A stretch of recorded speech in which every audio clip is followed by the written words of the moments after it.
I belong to you. Do just what you want. Yo guys, and welcome to another video. This is the first time aku buat video macam ni sebab ada semua device yang aku pakai sepanjang tahun 2021. Ada juga yang tak ada dekat atas meja ni. Macam contohnya Galaxy Fold.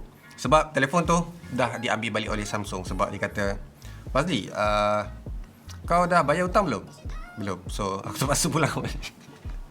Kena tarik, whatever. Tapi aku akan cuba bagi tahu dekat kau apa yang terbaik, apa yang aku guna tahun 2021, and apa yang orang kata feature yang buatkan korang patut guna ataupun most improved dalam tahun 2021 ni. Sebab kalau kita tengok, banyak vision yang jenama-jenama ni kongsikan dekat kita, and mana yang orang kata berguna ataupun function untuk kita semua. And all these devices aku akan bagi opinion based on user experience aku. Bukannya sebab aku pakai semua telefon. Tak. Aku ni seorang yang suka tengok dulu telefon tu and pakai, baru aku bagi opinion. Kalau tak, device tu mungkin tak akan ada dekat atas meja ni ataupun aku tak mention.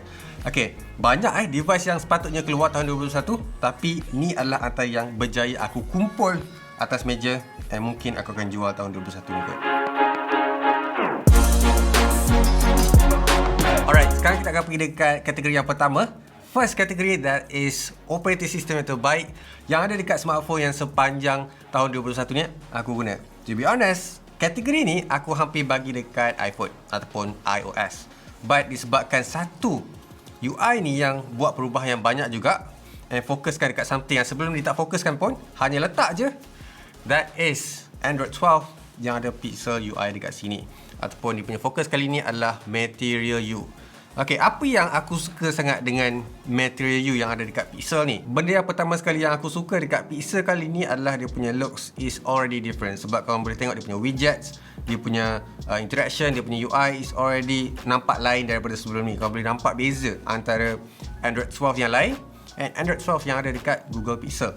And the experience is actually quite good, and tak ada masalah contohnya macam crashing ke apa ke, yang mana sebelum ni aku tak pernah recommend sangat, but this time I'm really liking it. Antara features yang ada dekat Pixel kali ni adalah dia punya safety, and then dia punya gaming mode finally ada dekat sini. Benda-benda yang sebelum ni Google tak agree and disagree, tapi sekarang ni dah letak and dia tak fikir benda lain dah. Yang penting sekarang ni Google kata kita nak buat flagship yang terbaik yang kita boleh bagi dekat Pixel enthusiast ataupun orang kata normal user tu dekat dia punya Pixel phones. Not just that je, kalau kau ni seorang yang suka godek dalam OS Pixel ni, kau akan perasan ada satu feature nama dia safety. So dekat safety ni actually dia boleh bagi warning dekat korang, contohnya ada bencana alam, banjir and everything. Korang boleh set up dekat situ and dia akan bagi tahu yang kawasan korang tu actually ada amaran warning akan ada bencana, contohnya banjir ke, hujan lebat ke, and everything. So dekat sini aku bagi operating system yang ada dekat Android 12 atau ada dekat Google Pixel 6 ataupun 6 Pro is the best pengalaman yang aku guna, except dia punya battery life. Yang tu aku akan mention nanti.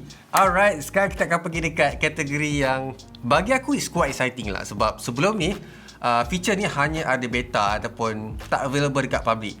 Sekarang dah ada telefon yang mempunyai charging speed yang sangat-sangat laju, yang mana aku tak perlu tunggu lama sangat untuk charge. Even kalau korang terlepas charge and nak charge kejap pun, dia still boleh sampai at least like 40% charge dalam 5 minit, 10 minit. Okay? Okay, device apa tu? Untuk tahun 2021 ni, mesti korang akan cakap, mestilah ROG Phone kan? Tak. Sebab dia pakai dua charger kan? Sama juga macam Nubia tu kan? Aku akan bagi dekat salah phone. Xiaomi 11T Pro. Device ni, okay, kalau korang nak tahu, dia boleh charge daripada 0 sampai 100% dalam masa like 18 minutes ataupun 90 minutes. Kalau dia tengok dekat device lain, ada yang terpaksa letak dua kabel just untuk dapat that fast charging speed. And this one is not even expensive untuk guna. So kalau korang fokuskan dekat device yang fast charging sangat-sangat, dan korang pentingkan benda tu, feature tu, go dekat Xiaomi 11T Pro. This is the best yang korang boleh dapat. And dia tak ada rasa isu panas. Charging brick ada dalam kotak, bawah RM3,000 ataupun bawah RM1,500. Lepas tu bateri besar pula tu 5,000 mAh, all day battery life. What more you can get dekat Xiaomi 11T Pro? Dia punya OS is Android 11. Lepas tu dia still pakai Snapdragon 888. Orang harga macam ni memang letak 870 je, 860 je, macam tu je. But this one, Xiaomi, macam mana kau buat telefon ni? Aku memang impress untuk jenama korang. Tu je yang aku boleh kata dekat Xiaomi 11T Pro. Okay, that's that. Aku rasa kita akan pergi dekat kategori yang seterusnya.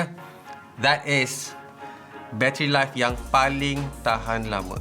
Okay, dalam kategori ni, first time ever aku tak akan bagi dekat device yang ada orang kata bateri paling besar je yang penting. Tu je yang penting sekarang ni. Tak. Last year memang macam tu. Tapi this one aku akan fokuskan dekat dia punya battery efficiency. Dia bergantung kepada OS, dia bergantung kepada hardware juga. So dekat sini aku akan bagi dekat, cuba korang teka. Sekarang yang terbaik aku bagi dekat iPhone 13 Pro. Bukan Pro Max iPhone 13 Pro. Okay Fazli, what the hell are you thinking about kan? iPhone 13 Pro tak sampai 4000 mAh kot. Takkanlah kau bagi telefon ni yang terbaik. Mustahil kan? Okay, kalau kau nak tahulah kan, telefon ni ada like 3000 mAh je. Tapi dia punya OS, dia punya chip efficient enough untuk bagi the whole day experience. Apa bukti kau cakap bateri iPhone 13 Pro ni last longer daripada telefon lain? Kau ingat tak aku pergi Genting hari tu?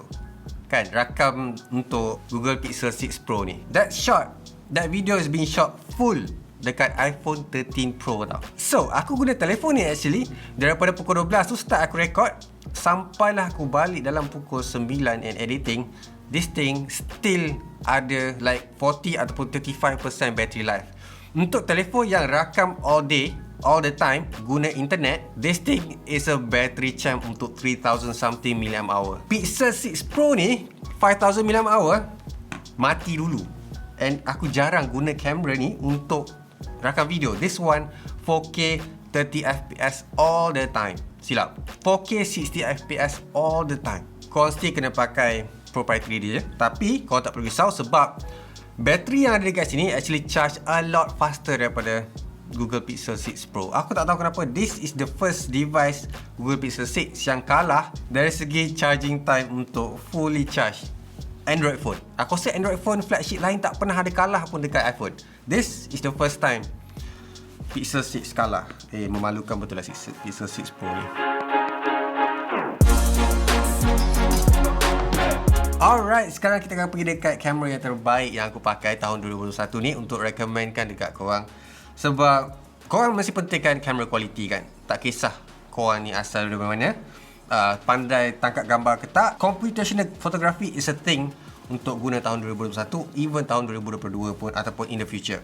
So dekat sini aku akan bagi dekat Google Pixel 6 Pro ni kamera yang terbaik yang aku guna tahun 2021 untuk tangkap gambar. Mainly bukan sebab dia pakai kamera setup yang banyak, tapi kebanyakan device ataupun kebanyakan rakaman yang aku guna Google Pixel 6 Pro ni is actually decent untuk korang post dekat social media ataupun dapatkan quality yang nice. Sebab aku boleh determine, boleh tengok, okay, this is taken by Google Pixel 6 ataupun Pixel phones.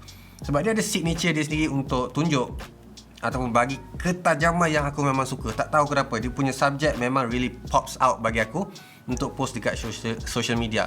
Aku nak post stories ke and everything, Google Pixel 6 Pro is the main device aku akan guna. Dari 50 megapixel, 48 megapixel untuk telefoto. Telefoto ni actually function sangat-sangat and stabilize quite nicely bagi aku. And then dia punya wide angle shots. Cuma dekat sini dia tak ada macro shot yang macam ada dekat iPhone 13 Pro. But dia punya 50 megapixel is enough.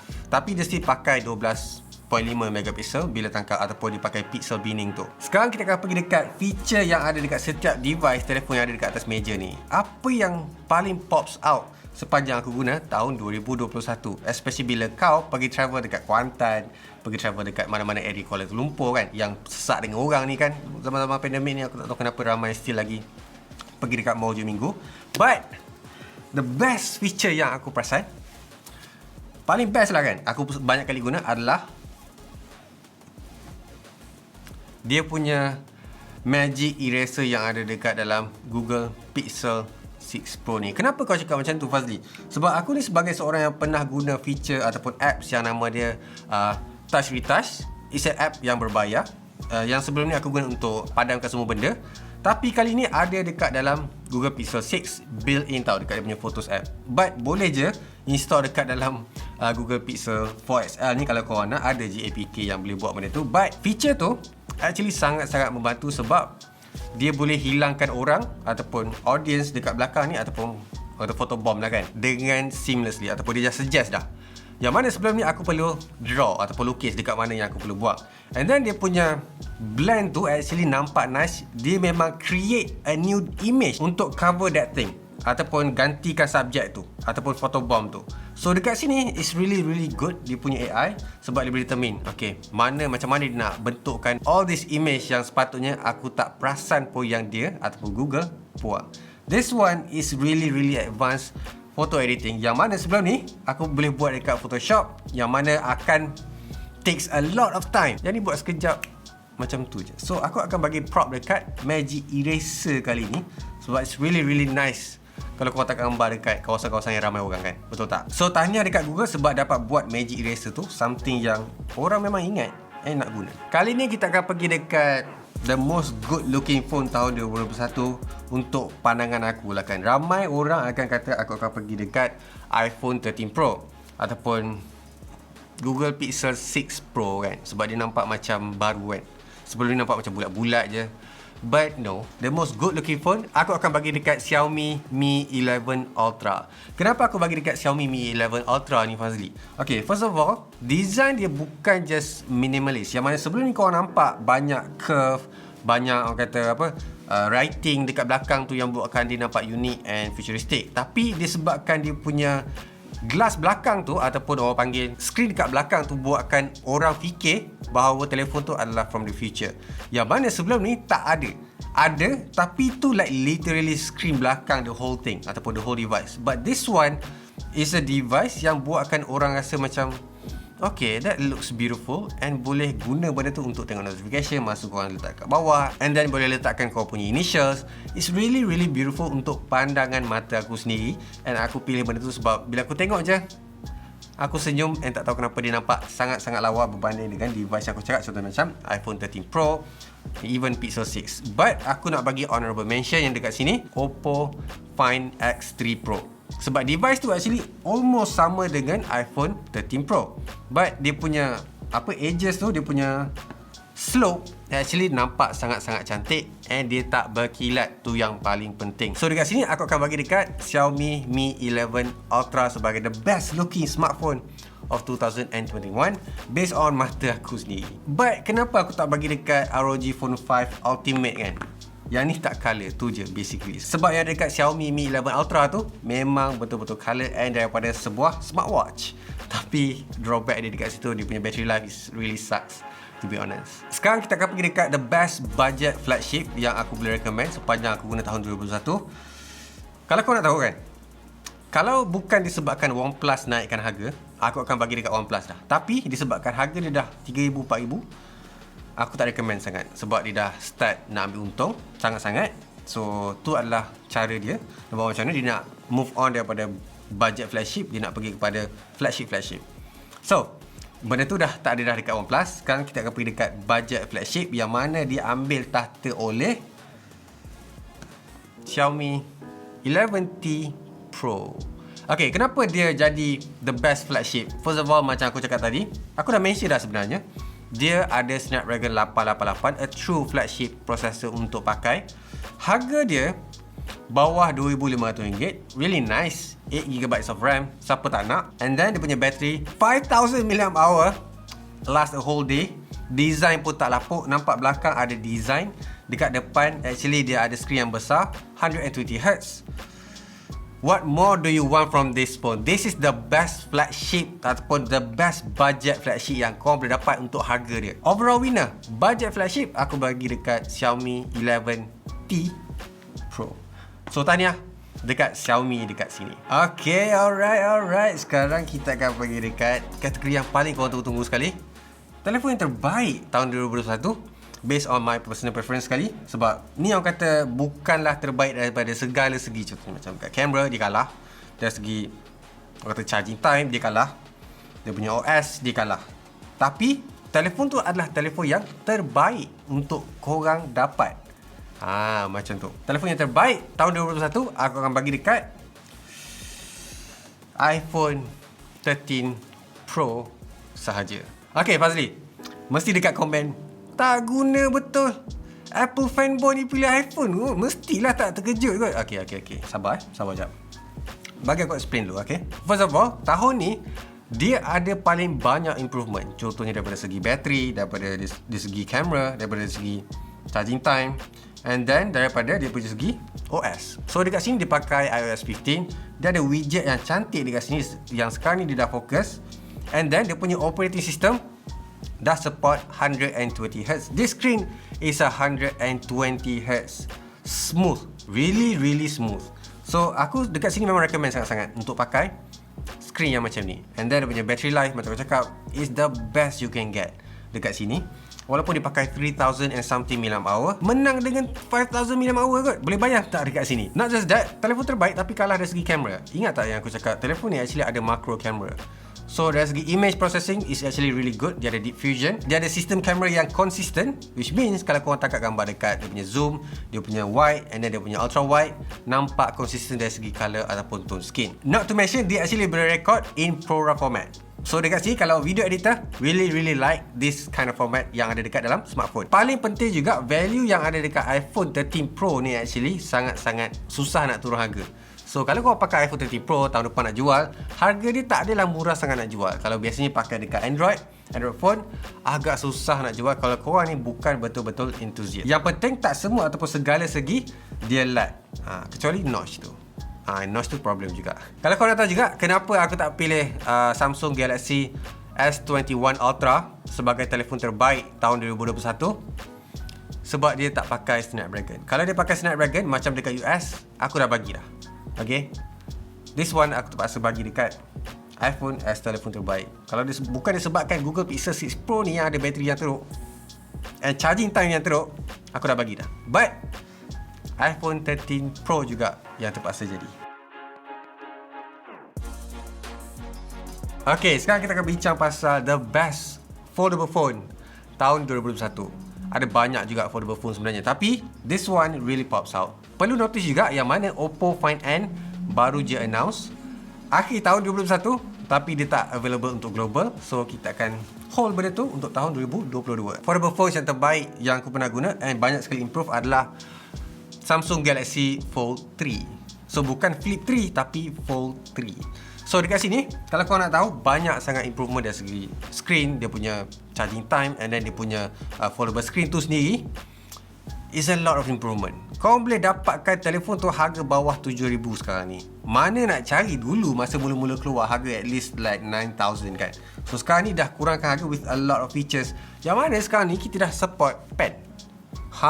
S Pen sekarang dah support dekat Samsung Galaxy Fold 3, yang mana sebelum ni ada isu contohnya macam skrin boleh calar lah, plastik tu boleh calarkan lah. Tapi dari segi design, aku lagi recommend Oppo Find X. Sebab Oppo Find X dia ada rollable screen, yang tu still nampak crease sikit, but kau kena tahu juga rasa dia dekat tangan really futuristic. Bila buka tu rasa macam seamlessly, rasa good. Bila tengok phone tu masa tutup pun tak nampak macam telefon tu like a foldable phone ataupun rollable phone. Mula-mula nampak macam telefon biasa je, besar macam ni kan. But bila dia buka, wow, it's actually rollable phone. Ada screen yang lagi besar kalau kau nak tengok konten-konten yang besar ataupun tengok dengan kanak-kanak kan, ataupun anak-anak korang. So tu adalah telefon terbaik yang kau boleh dapat untuk foldable phone ataupun foldable screen yang ada dekat market tahun 2021 ataupun keluar tahun 2021. Kita akan pergi dekat the best innovation pula tahun 2021 ni. Tapi aku tak akan bagi dekat smartphone, sebab bagi aku smartphone dia tak ada macam innovation sangat bagi aku bila tengok details pasal setiap satu.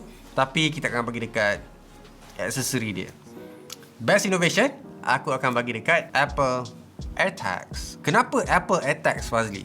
Sebab Apple AirTags ni actually function sangat-sangat bagi aku, sebab dia really bagi precise location untuk korang tahu mana kau punya device tu terletak. Contohnya dekat office ni, mana specific location, sebab dia support Bluetooth yang sangat-sangat precise. So dekat sini kau boleh tengok dengan kau punya iPhone and boleh detect dekat mana device tu. Ada juga yang actually tanya, Fazli, sejauh mana Apple boleh detect this Apple AirTags? sejauh mana atas bumi ni yang ada orang pakai iPhone berdekatan, dia selisih ke? AirTags ni boleh dikesan. Sama ada macam tengah laut ke, still boleh. Tapi kalau orang tu mestilah macam selisih. Sebab dia akan bagi beam dekat orang tu, so that dia boleh bagi signal dekat Apple yang mana location dekat AirTags ni berada. The last kategori yang aku boleh mention dekat dalam video ni pula adalah subscriber punya choice untuk telefon korang pilih tahun 2021. So, telefon mana yang korang pilih korang rasa? Aku dah buat poll dekat Twitter. Ramai yang pilih, tapi yang tu juga yang banyak. Okay, cuba korang teka telefon apa? iPhone 13 Pro untuk pilihan subscriber terbanyak dapat undi tahun 2021. Okay, aku tak faham sebab kebanyakan viewer, subscriber ataupun yang tengok dekat dalam YouTube aku ni usually akan Android je ataupun kecam siapa yang pakai iPhone. But aku tak tahu Twitter orang pilih iPhone 13 Pro. Maybe sebab value tu je. Kalau korang pengguna iPhone 13 Pro ataupun pilih iPhone 13 Pro, aku faham sebab value je, sebab dia punya kamera, sebab dia punya operating system really smooth and tak suka orang kata interfere dengan banyak benda. So dekat sini telefon iPhone 13 Pro terbaik yang subscriber pilih based on undian. Tahniah. Bagi di clap dekat korang. Tahniah. Aduh. Aku harap korang dah puas hati, korang dah faham, korang dah tengok segala telefon yang terbaik aku mention dekat dalam video ni based on pengalaman aku and personal preference based on pengalaman aku juga. Other than that, aku tak boleh nak mention. So, kau happy tak dengan semua pilihan and pemenang-pemenang dalam kategori ni? Bagi tahu dekat komen, aku nak tahu juga. Macam biasa guys, leave a like, subscribe, so me keep smiling and I will see you guys on my next video.